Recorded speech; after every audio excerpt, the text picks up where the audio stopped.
ನೋಡಿ ಕುದೀತಾ ಇದೆ. ತಳ ಹತ್ತಬಾರ್ದು, ಕೆನೆ ಎಲ್ಲ ಒಳಗಡೆನೆ ಸೇರಿಸ್ತಾ ಇದ್ದೀನಿ. ಸ್ವಲ್ಪನೂ ನೀರು ಹಾಕಿಲ್ಲ. ಈ ಥರ ಇದಿನ್ನೂ ಸ್ವಲ್ಪ ಕುದ್ದಿ ಅರ್ಧ ಲೀಟ್ರಷ್ಟು ಬರಲಿ. ಬಾಡಿಸ್ಕೊಳ್ಳಿ. ಈ ಥರ ಕುದೀತಾ ಇದೆ. ಒಂದು ಸ್ಪೂನಷ್ಟು ಕಾರ್ನ್ಫ್ಲೋರ್ ಹಾಕ್ತಿದ್ದೀನಿ. ನೋಡಿ ಕಲಿಸ್ಕೊತಾ ಇದ್ದೀನಿ. ಈಗ ಹಸಿ ಹಾಲಲ್ಲಿ ಅರ್ಧ ಬಟ್ಲಷ್ಟು ರುಚಿಗೆ ತಕ್ಕಷ್ಟು ಸಕ್ಕರೆ ಹಾಕ್ತಾ ಇದ್ದೀನಿ. ಅರ್ಧ ಬಟ್ಲಷ್ಟು ಕುದಿಲಿ ಈಗ ಚೆನ್ನಾಗಿ. ಕಾಯಿ ಹಾಕ್ತಾ ಇದ್ದೀನಿ. ಒಂದು 25 ರಾತ್ರಿನೇ ನೆನೆಸಿ ಈ ಥರ ಸಿಪ್ಪೆ ತೆಗೆದಿದ್ದೀನಿ. ಇದನ್ನು ರುಬ್ಕೊತೀನಿ. ಈಗ ಗೋಡಂಬಿನೂ ಅಷ್ಟೇ ಒಂದು 20 ತಗೊಂಡಿದ್ದೀನಿ. ಇದನ್ನು ರುಬ್ಕೊತೀನಿ. ಮತ್ತು ಕಾರ್ನ್ಫ್ಲೋರ್ ಕಲಿಸ್ಕೊಂಡಿದ್ದೀನಲ್ಲ ಅದನ್ನು ಹಾಕ್ತಾ ಇದ್ದೀನಿ.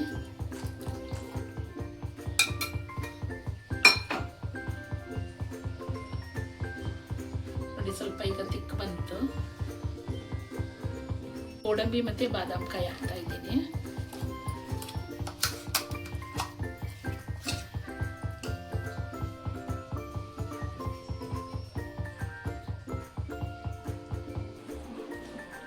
ಆಗಿದೆ. ಈಗ ಹಾರಬೇಕಿದು. ನೋಡಿ ಎಷ್ಟು ಚೆನ್ನಾಗಿ ಬಂದಿದೆ.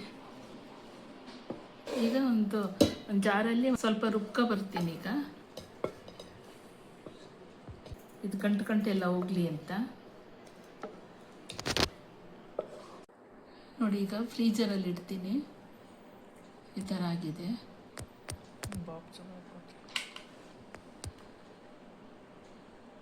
ಫಸ್ಟು ಇದು ಈ ಥರ ಹಾಕಿದ್ದೀನಿ. ಒಂದು 3 hours 2 hours ಫ್ರೀಜರಲ್ಲಿ ಇಡ್ತೀನಿ. ಈಗ ಗಟ್ಟಿಯಾಗಿ ಮುಚ್ಚಳ ಮುಚ್ಚಿ ಗಟ್ಟಿಗೆ 2 hours ಇಟ್ಟಿರ್ತೀನಿ.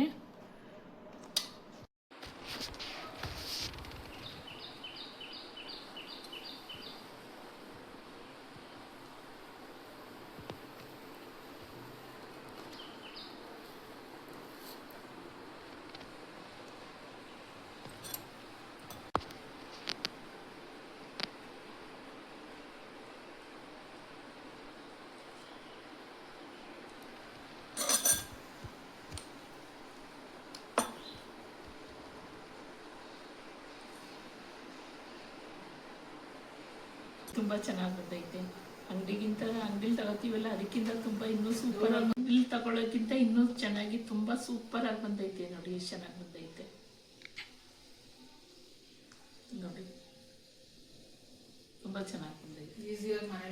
ಈಸಿಯಾಗಿ ಮನೇಲೇ ಈ ಥರ ಮಾಡ್ಕೊಂಡು ತಿನ್ನಿ. ಹೇಗಿದ್ರು ಬೇಸಿಗೆ ಈಗ ತುಂಬ ಮಕ್ಳಿಗೆಲ್ಲ ಮಾಡಿಕೊಡ್ಬೋದು, ಚೆನ್ನಾಗಿ ತಿನ್ಬೋದು. ಈಗ ಟೇಸ್ಟ್ ಮಾಡ್ತೀನಿ ನೋಡಿ.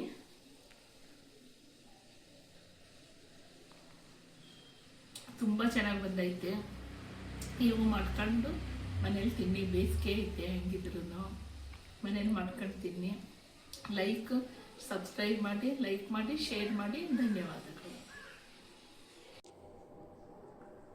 ನೋಡಿ ನನ್ನ ಗಂಡ ತಗೊಬಂದವ್ರೆ. ಕೋಲ್ಡ್ ವಾಟ್ರ್ ಕುಡಿಬೇಕು ಅಂತ ಐತೆ ಯಾವಾಗ್ಲೂ. ಅದಕ್ಕೆ ಒಂದು ತಂಟ್ರಿ ಅಂತಿದೆ, ಇವತ್ತು ತಂದು ಕೊಟ್ಟವ್ರೆ. ತುಂಬ ಕಂಡ್ರೆ ಇದಿಷ್ಟ ನನಗೆ. ಆಗ ನಾವು ಎಲ್ಲ ಚಿಕ್ಕದ್ರಲ್ಲಿದ್ದಾಗ ಊಜಿ ಅಂತ ಬರ್ತಾ ಇತ್ತು ನೋಡ್ರಿ, ಮಡಿಕೆ ಥರ ಟೈಪು ಊಜಿ ಅಂತ ಇದ್ವಿ. ಆವಾಗ ನೋಡಿದೆ ಚಿಕ್ಕದ್ರಲ್ಲಿ, ಆವಾಗ ನೋಡೇ ಇರಲಿಲ್ಲ. ಈಗಲೇ ನೋಡ್ತಿರೋದು ನಾನು. ತುಂಬ ಚೆನ್ನಾಗೈತೆ.